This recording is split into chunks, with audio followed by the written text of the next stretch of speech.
recording. Welcome, everyone. Hiya. I'm Laura. I'm Michael again. Yeah, it's Michael. Last time we started this, we didn't have a title for the show yet. So it's now called Fine Hour. So welcome to Fine Hour with Laura and Michael. Before we get rolling, 2 shout outs.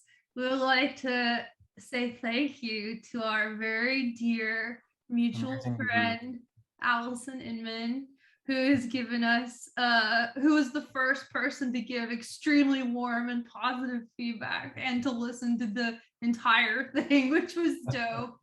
And to my partner's friend, Helen, who also sent a very kind message. Thank you, Helen. Yes.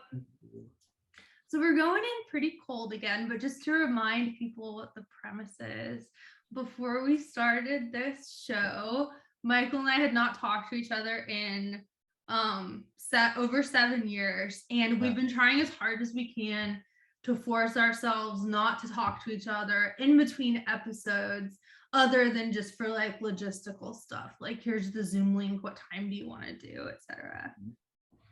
Right. How's your week? Let me think on it. So it had Labor Day in it. I got to get out of town and camp, and then I came back to work, and How was work? it was pretty good. And spent sometimes in the evenings I can pick up shifts in the emergency room, in the psych emergency room, and did that a bit this week, which is a different vibe. What's the vibe like? I've never experienced that.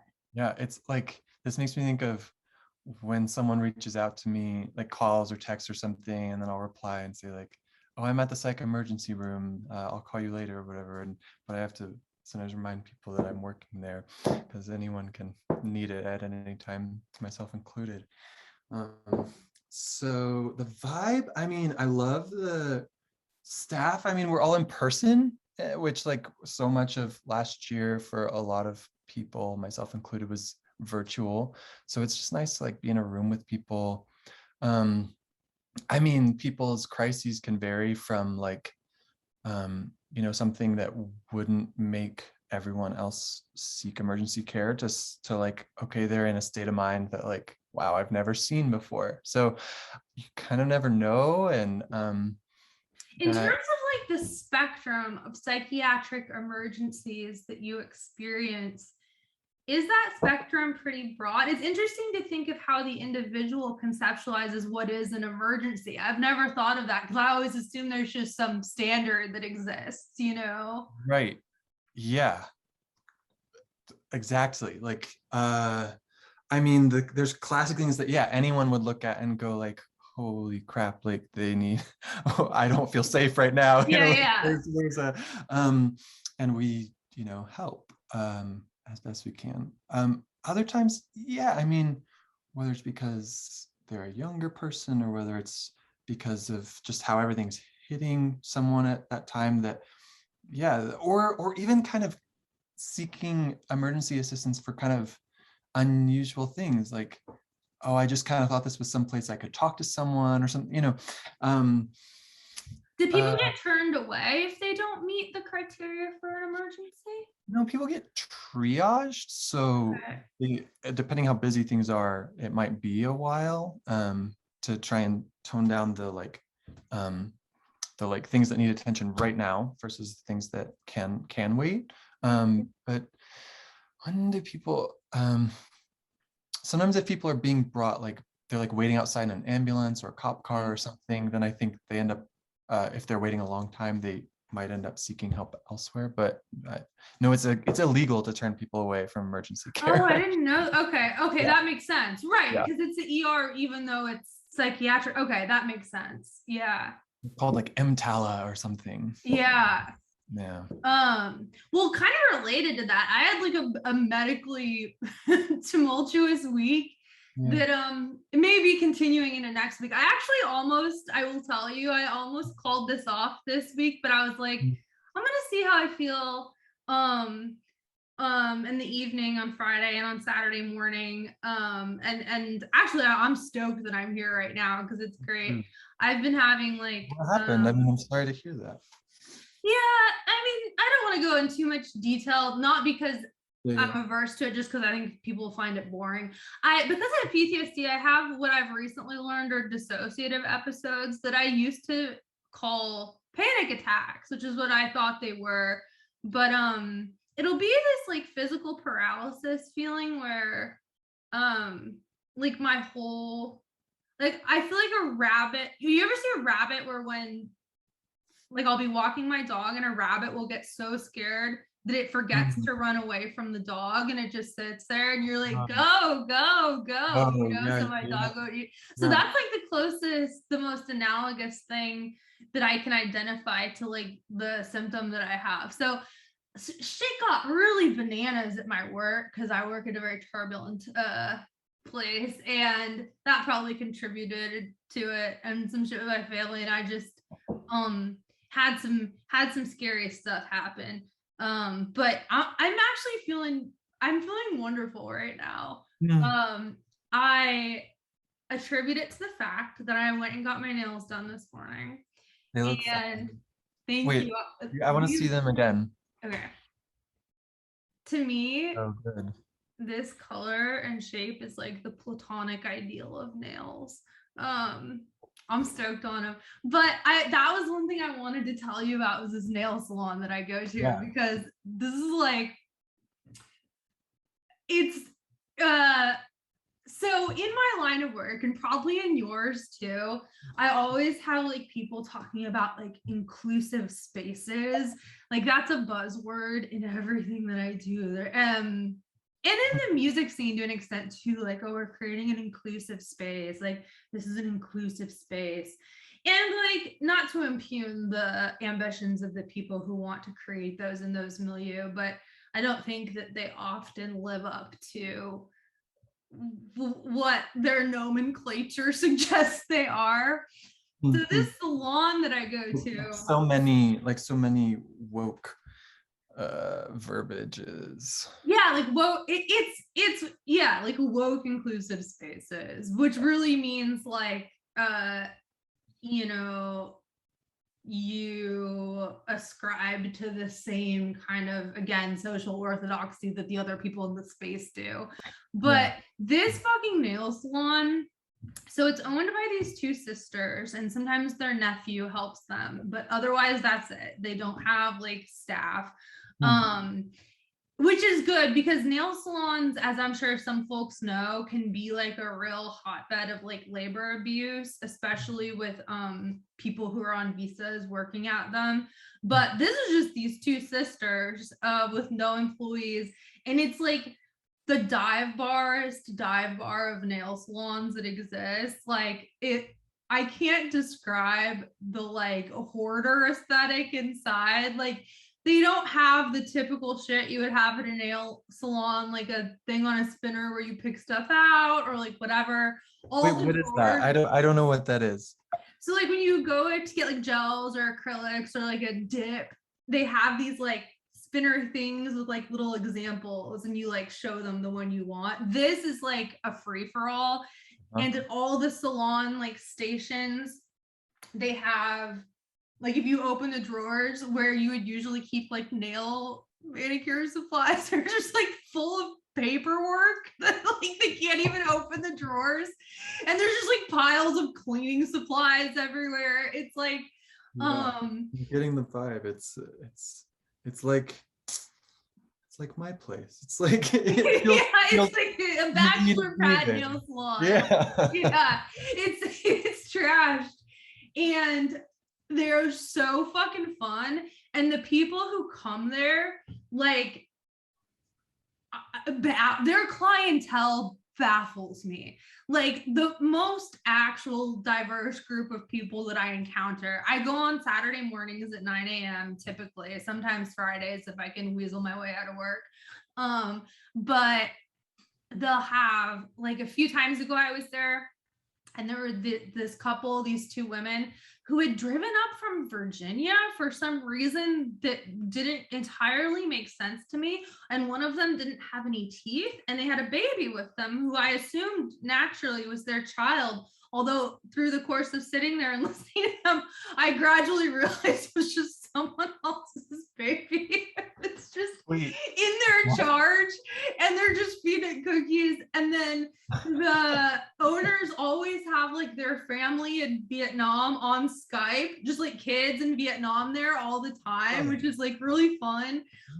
Today, everyone's drinking like at 9 a.m. Today, there's a guy in there getting his nails done for his birthday, and he was on the phone with his grandma, who was an older woman. Yeah, it was really cute. And she was telling him that he better get his nails done clear, black, or blue, because those are the masculine nail colors, and he shouldn't get them done pink because I was feminine. I just like thought that was like, I loved that she was totally chill with him getting his nails done, but she was like, don't get them done in pink, you know? Absolutely. You gotta color in the lines. That is curious. Tell us more about this person. Well, so he was going through the roster of his like friends who were calling him, and the owner apparently knew him because she gave him a gift, which was like a flask with a scorpion engraved on it. What? It was cool. Yeah, it was really dope. And then this other lady came in because there was a baseball game. I guess there was an Orioles game today. Is that the team? I fucking hope that's the team. I love sports. This is a good time to let everyone know I love sports. I know tons of things about sports, including the names of sports teams. That's such a relief. Yeah. So that's complimentary knowledge, because I don't have it, but I want it. Oh, well, for the sake of this, we'll pretend that I have that complimentary knowledge, and that in fact I'm feeling like that's a sports team name. I'm feeling like it's baseball, hockey. Okay, so the lady was wearing shoes that looked like baseball, so they were like saddle shoes, but instead of the black, it had like baseball stitching, and people kept talking about the game. So I extrapolated from that and assumed that it was a baseball game. I used cues from my environment to draw a conclusion. But she came in and she was drunk, and she found out that it was the other guy's birthday, who she had never met before in her life. And she was like, I'm gonna go get you something. And like ran out and came back with like a fancy bottle of wine from the liquor store. And he like opened it and started drinking it from the bottle. I wish I'd been there. This sounds like so full of life. I mean, with even people ported in from Vietnam 24/7. Yeah, just there. It feels like they're like, I'll see like their family members' kids just hanging out, and like anyway, so that's kind of a pastiche picture of what it's like there, but like I fucking love it there, and it feels so good. Like that is like one of the spaces, and the other one, well, that is one of the spaces in which I've been present that actually feels that it lives up to that notion of like an inclusive space, because the two women who run it are down with like anyone, you know, like they're not bitchy, they're not, and you know, salon culture can be kind of like, you know, and it's just like a fucking blast, and they're great at nails too. It's not like they're doing anything jank to your nails. The other space that I've been in that feels like it actually meets that description of being inclusive is the old contributor office in Nashville, where I used to volunteer. The contributors, like the street paper there, so like homeless folks and like formerly homeless folks will, you know, buy the paper. I used to do grant writing for them, so I'm trying not to lapse into my like elevator pitch grant language, but they buy it for 50 cents, they sell it for $2. It's a micro business model, but they also have like wraparound services, and they help people get into housing and stuff. And it's one of the few, for someone who's highly critical of the nonprofit industrial complex, it's one of the few nonprofits that I actually like believe in. But I used to just kick it in that office and people would be rolling in buying papers and there's all these like retired ass volunteers there. And that was the only other place where I would go and have that feeling that was just like, man, it felt good. It felt so good to be there. And you feel welcome there too and connected there too. Not only do I feel welcome, but I feel like it's a place where like the like visual signifiers or sociocultural signifiers that I like present become irrelevant, you know? So like, you know, I go through life operating just like a fucking normie looking blonde lady, you know what I mean? But like in my heart, I feel like a 80-year-old crank. And when I'm in those places, like I just feel normal, you know? I lately have been in some crowds, like once at a concert and once at this like annual festival in Santa Fe. And it was different in that it was more kind of anonymous, you know, these like hundreds of people kind of all facing one direction, looking at sort of one thing that's happening. Although there were like all kinds of folks there. And how do you feel in crowds? How do I feel in crowds? At these? So the first one, I felt so invigorated. Like I was just like watching and like appreciating the crowd. Like not even like not even like sort of reading stories into the different people and the different kinds of people, just like to be in a collection of people doing something together, like being alive and feeling safe and like was like, so I don't know, just really I don't know what word to put to it. It's almost like a psychic relief. Like the isolation that we experience in America becomes so unbearable that it's like when you get into a situation like that, or at least for me, relief is one of the main feelings I feel. And then I know I used the word euphoria a lot in our last episode, but following that relief, there's a type of euphoria. Yes, it was this gentle euphoria. It was like this safe, happy, like astonished by, it was just very simple. It was just people sitting and walking and stuff, but it was astonishing somehow. Well, so one thing that we had chatted about briefly that I had mentioned was like how when I'm in a situation like that, like what you're describing right now, how the kind of like lasting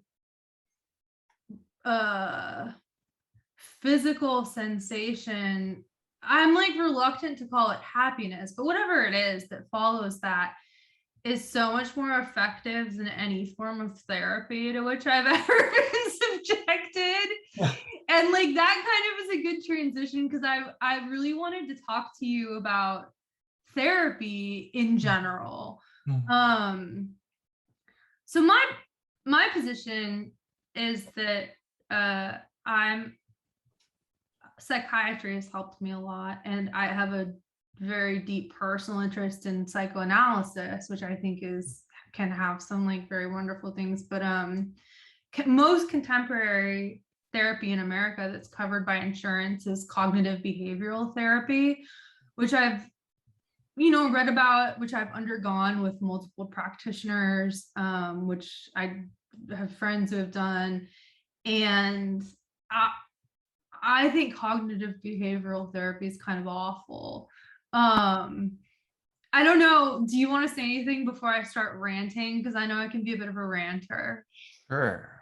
I mean, what would I say? So I practice talk therapy and med management. It's what drew me into psychiatry. Like the opportunity to be with someone and like sort of be together and sort of wonder about what that's like what it's like for them to exist, what's it like for them to exist with someone else, with me, and sometimes to wonder about what it's like for me to exist with them. Whether how to share that varies by stance, but and yeah, I mean, one quick reaction tying back to the groups is like that, like it's not surprising to me that being connected to like these sort of spontaneous, lively, open groups would feel so much more lifelike, and somewhat like, for example, there was a patient the other day who I was caught up on like, oh, they won't be able to do this treatment that requires multiple times a week because they're getting this new job.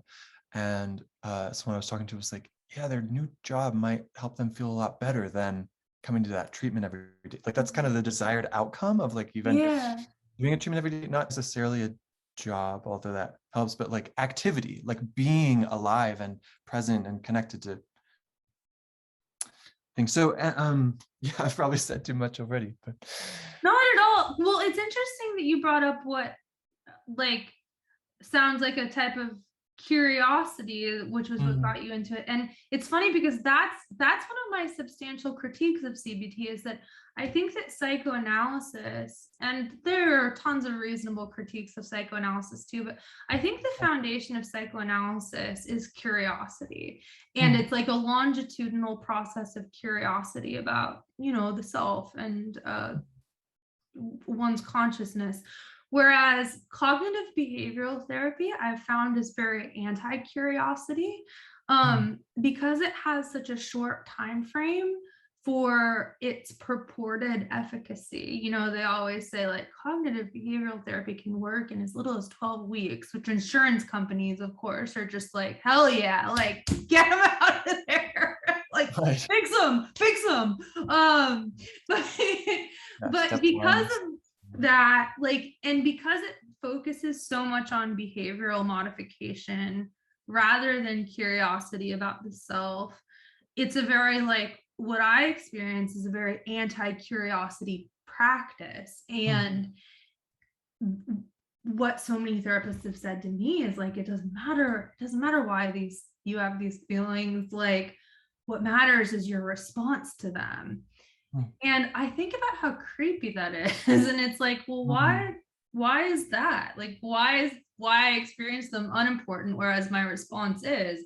And of course, living in a capitalist state, like I default to thinking, well, we're trying to return me or the patient to a baseline of being able to labor, or that's what it seems like, And it's like, well, don't wonder about it. Just use these things they won't call it ignoring it, but I mean, that's what it is. It feels like a new type of ignoring or suppression of the curiosity about like, why am I experiencing these things that are considered pathological? You use the word creepy. There's definitely these negative experiences. Was any of it positive? Like, did any of it do what you all were trying to do, of like what was the outcome of? So for me, no, but for folks I know, yes. So I do have friends who have had good experiences with it, so I don't want to knock it as a therapeutic option for other people. But that for you, it felt like it disconnected you further from absolutely rather than connecting you closer. Not only was it highly infantilizing in that the person treating me had no interest in what had caused my symptoms. They were only trying to correct the symptoms themselves through these patterns of thinking that are reminiscent of some like 20th century mind control research, and that's my like, that's I know I have some fringe ideas about that, but like, it is a little like how advertising or motivation works. I mean, they work the same way. They are all systems of, okay, we want people to change their behavior, maybe even without knowing or realizing. We want them to make it as easy as possible for their behavior to change, whether they intend to or not. So I see the links and how that could be productive or creepy. But well, and I guess for some people, maybe what they want is just, maybe they don't want to plumb the depths of their psychology, you know, and maybe for them returning to a baseline of just functioning is what they consider treatment, and that's okay. And I don't want to impugn anyone for whom that is beneficial. Like, I don't want to impugn any of the people who undergo it and benefit from it. I personally, by the word creepy, I think I stand by, and is like very much how I experiencing it, and that it's an attempt to modify my behavior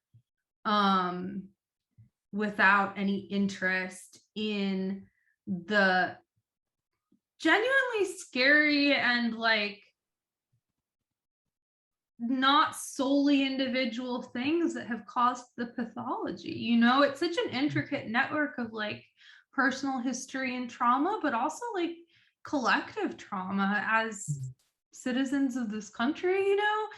And I feel like that type of therapy in particular avoids those ideas almost superstitiously, you know, like if I even bring them up to a therapist doing CBT, they'll shut you down really quick, you know. It's like, no, we're not talking about that. You know, we just want to get you back to work. Right. Yeah. It's like, why is getting me back to labor the goal of this, you know? So so like all psychiatry residents in the US at least are expected to be introduced to and at least practice to a certain level of competency, like variety of therapy, behavioral being one of them. Yeah. And it's not as natural or fitting for my stance or style either. I am trying to learn how, because I read something the other day in this book about unconscious happenings, which is like not really it can be used in a woo-woo way, but it's like very like deep sort of literature about how, for example, like people will choose a certain item off of a rack of clothing because of its placement, but then when they're asked why, then they'll come up with some other reason, but like there's a much higher correlation with its placement than with whatever explanation a person gives. Things like this, that we don't understand why we do the things we do. So one reason that I think CBT can be useful is because I think that like if we change our behavior, then we may not know how it's also changing a whole other like network that's connected to that. And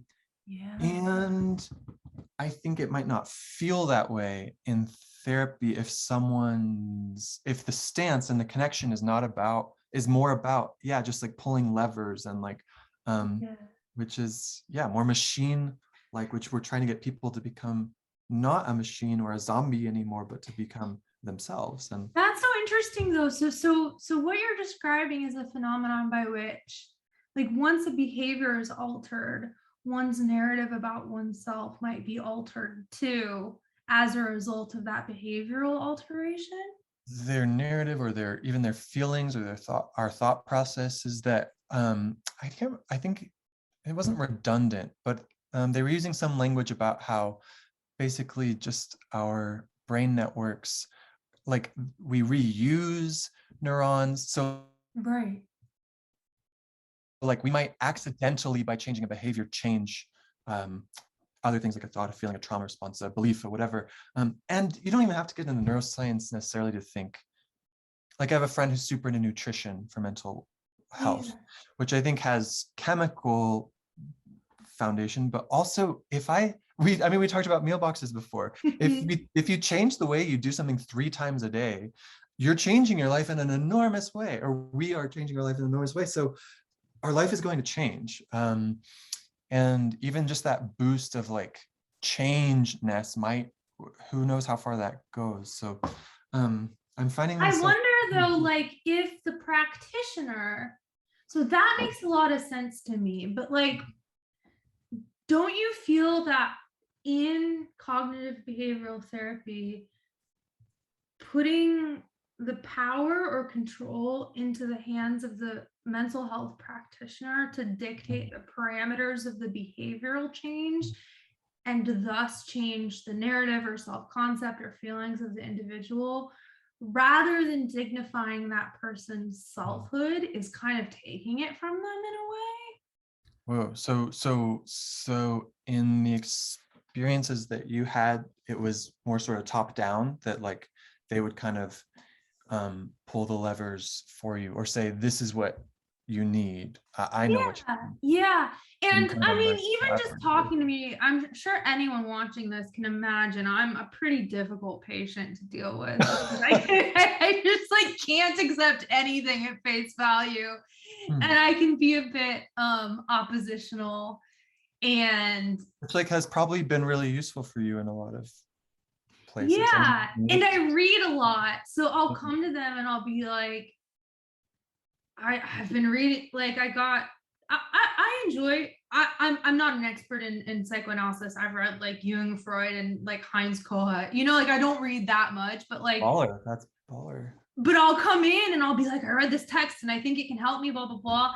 And the therapist, I mean, probably because they hadn't read it recently, it was just like a fucking completely reasonable thing to say, but they'll be so dismissive of it, and they'll be like, let's watch your emotions go up the flagpole and observe but not react. And I'm like, well, I want to talk about this shit I just read. Yeah.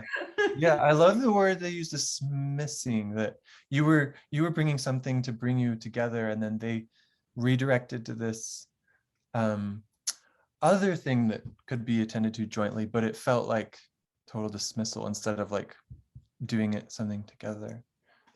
I will say too, I've been a little bit standing for, or like trying to like argue in favor of the inclusion of behavioral therapies. At the same time, like I was reading these guys, Stolero and Atwood, who I think said something like behavioral therapies deny the possibility of existence, which, you know, so, and I find a lot of their work very interesting. And I mean, that's an enormous statement. And I think it's parallel to like the experience you had where you're going, okay, this not only doesn't feel therapeutic, I feel worse. I feel like, you know. Absolutely. I felt so, but like I got to the point where my psychiatrist told me I should stop going to therapy because it was making me so much worse. Which was an interesting, I was so stunned when he said that, because I assume, and he said it in a bit of a way like I shouldn't be saying this, but like when you don't go to therapy, you seem like you're doing a lot better, you know, because I would get so distraught about these like supposedly therapeutic interactions that left me feeling just even like less in control and stuff. One thing I'm curious about that I don't understand entirely is so my impression is that psychoanalysis has fallen out of vogue in contemporary practice by and large, other than, you know, maybe in like Los Angeles and New York. And I'm wondering if you attribute that to like a shift in thinking about mental health, or if it's solely because insurance companies don't want to fund something that doesn't have a terminus. Yeah, that's my understanding too. I mean, there are definitely still psychoanalytic practitioners who see patients like 5 days a week or 3 days a week or whatever. But yeah, insurance isn't going to cover that. So then there's distinct populations attending that. There's distinct populations learning to provide that service. There is kind of an in-between, which like some people call psychodynamics, which is still invested in like these core psychoanalytic ideas about, okay, so like libido and aggression underlie a lot of our sort of unconscious behaviors, and whether we attend to the content of that or the process of how that happens is, you know, a difference of stance. But what is your idea? What are your thoughts personally on the therapeutic value of psychoanalysis? Because I haven't undergone it, but I read the texts, you know, so I've never been to ones in Alisand, you know, but but so I only have a textual perspective. Like, do you see efficacy in that model of therapy? I haven't undergone it, and I don't know. I think I know one person who has. And I mean, it sounds quite intense. I mean, it sounds like such an undergoing, like to just be with someone in that way, whether the analyst, and more so maybe for the analyst, and I don't know. But it seems impractical for some reasons. I think that,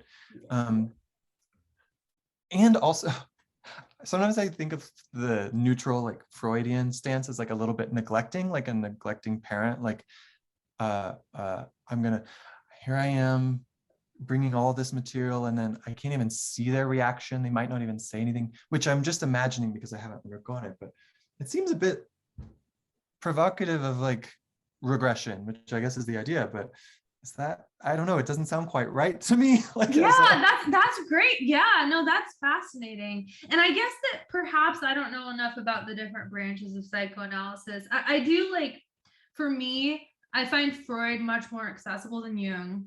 But I'm much more drawn to Jung's ideas. I also, like, am very attuned to the fact that Freud was very much enmeshed with the Viennese bourgeoisie, you know, during his career, such that I find his early work really satisfying.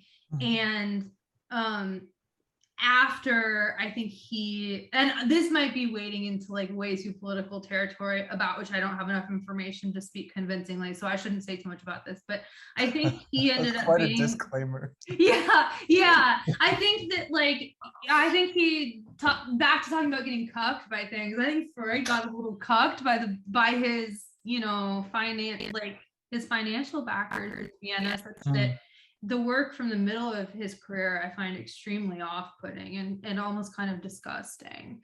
I have like an almost visceral disgust when I read it. The work well, it sounds like, and you have a strong relation to it. I think I'm a dilettante more than anything. I don't think I know it very intimately. But Jung draws you more. What's that about? I think because it's spiritual in a way that I find really intoxicating, which might not be ideal for mental health, but like I guess that, like, it seems like this vast and mysterious and wonderful world that even he never finished understanding before his death. And to me, I find curiosity to be kind of the foundation of Jungian psychoanalysis. And I think curiosity has, like, saved me my entire life, you know, and because of that, I'm drawn to it. We should curtail this topic because I'm about to stop knowing what I'm talking about. And I can feel it coming. I'm reaching the limits of my knowledge about this. And I'm like, I'm going to sound like an idiot really soon. Well, it's going to be hard not to talk about it offline. I know. But I feel it too. I mean, there's this sort of how is this connected to the or disconnected from the lively experience you had at the nail salon or wherever else we might wander. But it is a little bit, we did get in like a different channel there. Well, another thing I was thinking about the nail salons, I've only lived in Baltimore for 2 years, but I fucking love Baltimore.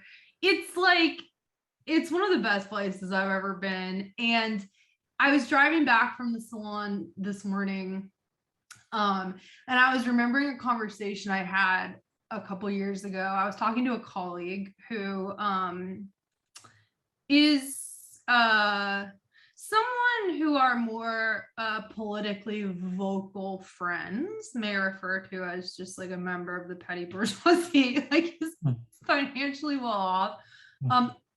He and his partner are white, which will be relevant in this story. And he was talking to me about how they really wanted to get out of Baltimore and they wanted to go to Oregon. I can't remember where it was. I wanted to go to like Eugene or Corvallis, somewhere where there was a school. And I was like, well, why? You know, and he said, well, there's just so much less racism in Oregon. And I was like, okay, first off, huge chunks of Oregon are functionally a armed white ethno state. So I don't know what the fuck you're talking about for one. But second, it sounds like more like as a rich white person, you just don't want to feel complicit in racism because you're not suffering from racism in Baltimore, you know, like, and it was so egregious to me. I'm still mad about it. And while I was driving home from getting my nails done and being like, that fucking rocked, I had such a good time, I thought about that conversation with that dude and I was like, man, fuck that guy. Like, what the fuck are you talking about? What is that person talking about? I think that is a thing. There's like, and I don't want to get too much into like the scourge of liberalism in higher education, which is really hard to be around. That type of liberalism daily. It's exhausting, and it's like it's emotionally depleting, you know, because it's these wealthy people who are just fixated on using often students of color for their own virtue signaling, you know, so like white professors who are always trying to force these kids to make art about their like identity so that they can say, here's what we do here, you know, we're inclusive.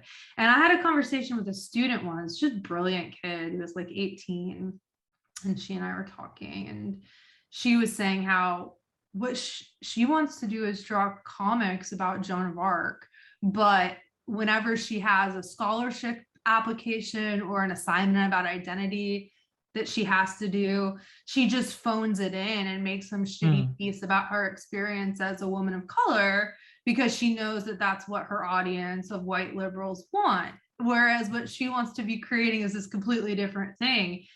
Is a comic about who? John Mark? Is that what you said? Joan of Arc. Joan of Arc. Oh. Joan d'Arc. Wow. Yeah. And it's hard to critique in that space. Like I'll bring it up sometimes, especially with colleagues who I think might be amenable to hearing that. And they're not. I don't think they want to because they don't want, they want so bad. They have so much invested in feeling like good people that they don't want to hear that maybe what they're doing has some complexity and that they're not the heroes that they think they are. Damn.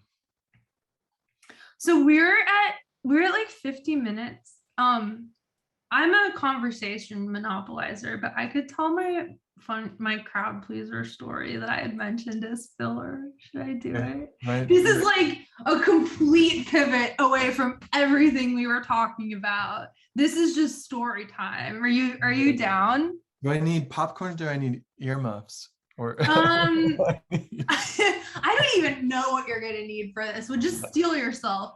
I'll steal myself. Yeah. So when I was 24, it was at the end of the recession, and I was living in a city in North Africa, and I didn't have any money. I had very impulsively. In North Africa? What? You were living in North Africa? I had been there when I was younger, which is another story. And I had some friends who were living there teaching English, which was like the thing that everyone was doing during the recession. I was unqualified. I didn't have the right kind of visa, but it was a weird time of life. And I just flew there, you know, and moved in with them. I was withdrawing from either Ativan or Klonopin. I can't remember which at the time. So my brain was like, whatever, I was a mess. And I ran out of money while I was there. So I got stuck there.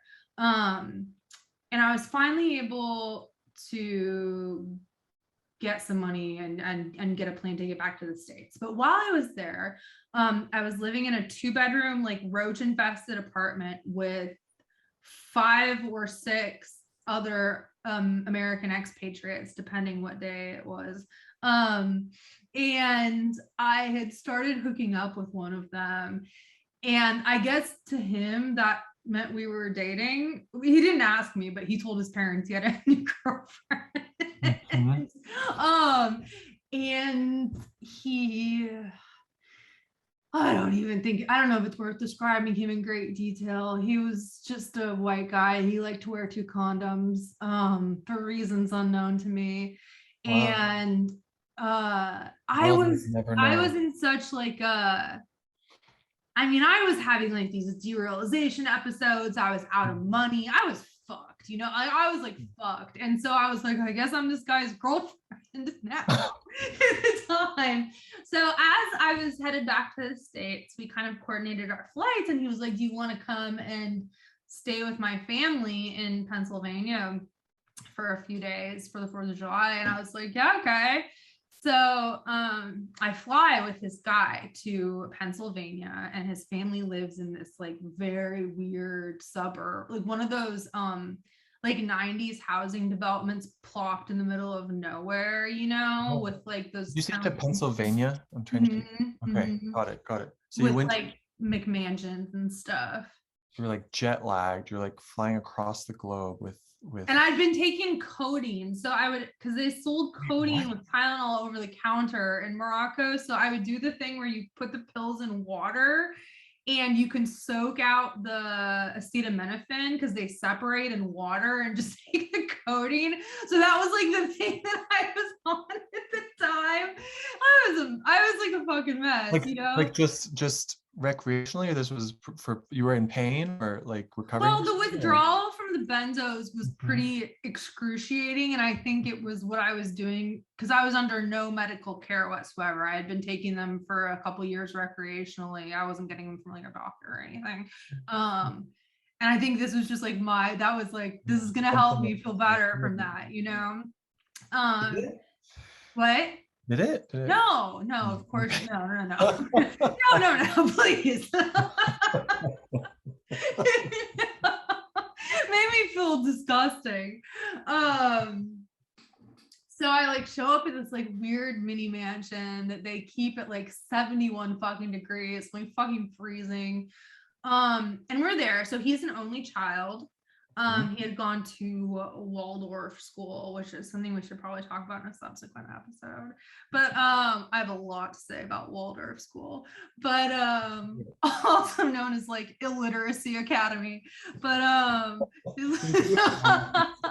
you can learn to make your own fucking pants, but you don't learn how to read. This band that came through town that went to Waldorf school, they figured out how to write lyrics. They're called Lake. I don't know why. I'm sure Waldorf school is. I think this person is the only person I know who's gone to Waldorf school and completely tainted my perception thereof. So only child of very involved parents, had gone to like a private college, a fancy private college that they paid for. Very a type of overbearing suburban parent to which I'm somewhat unaccustomed. So the second day we were there, we were sitting around the breakfast table because they like ate breakfast as a family, which is another thing that's fucking weird to me, but we're all sitting there. So it's me, this guy, his mom, and his dad. And with zero warning whatsoever, and something he had not mentioned to me in any capacity, he looks up at his mother and he goes, "Mom, my balls hurt." And she goes,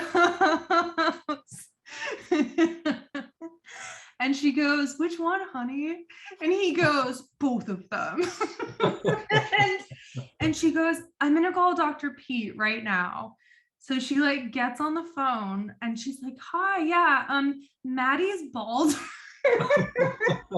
Both of them. Both of them. And scheduled a doctor's appointment for him. And I was like, I have to fucking get out. I was like, it was like a horror movie. I was like, I have to get out of here, like now.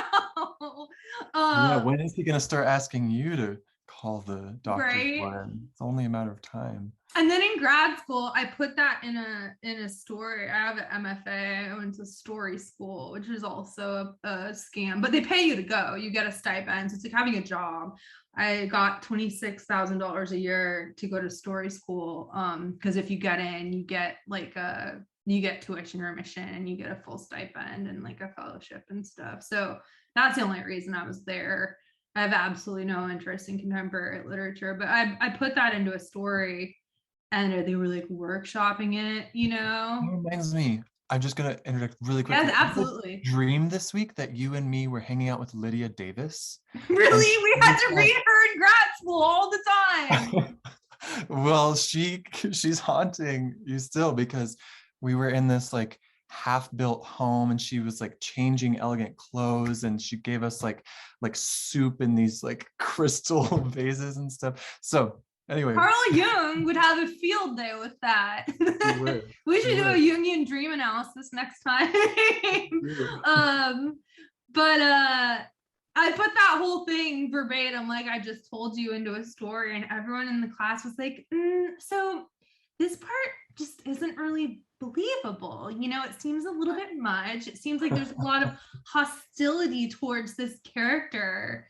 And I was like, it actually happened. And the professor, who was actually Lori Moore, I don't know if you've read her. She was one of the wow. But Lori was like, well, she explained that when you're writing fiction, you can't rely on reality because reality is often unpalatable to readers of fiction because it's too weird.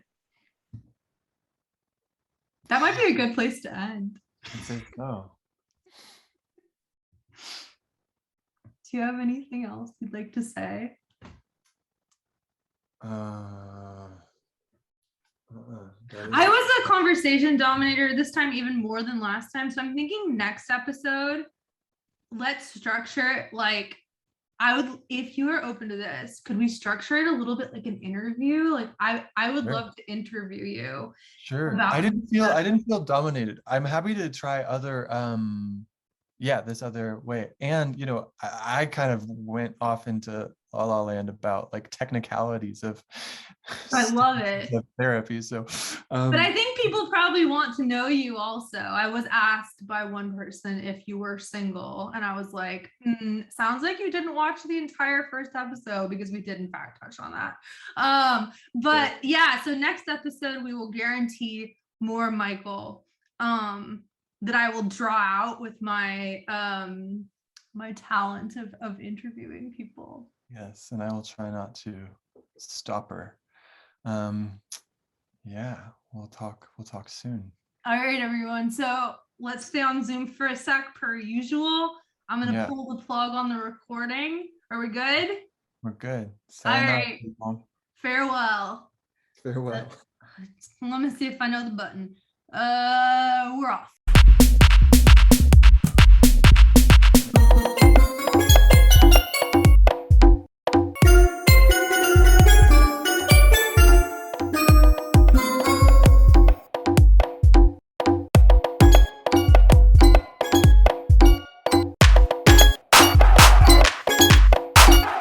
Cleanliness and youth and an effervescent desire to enjoy life. To me, sort of a vibe to me, sort of a vibe to me, sort of a vibe to me, sort of a vibe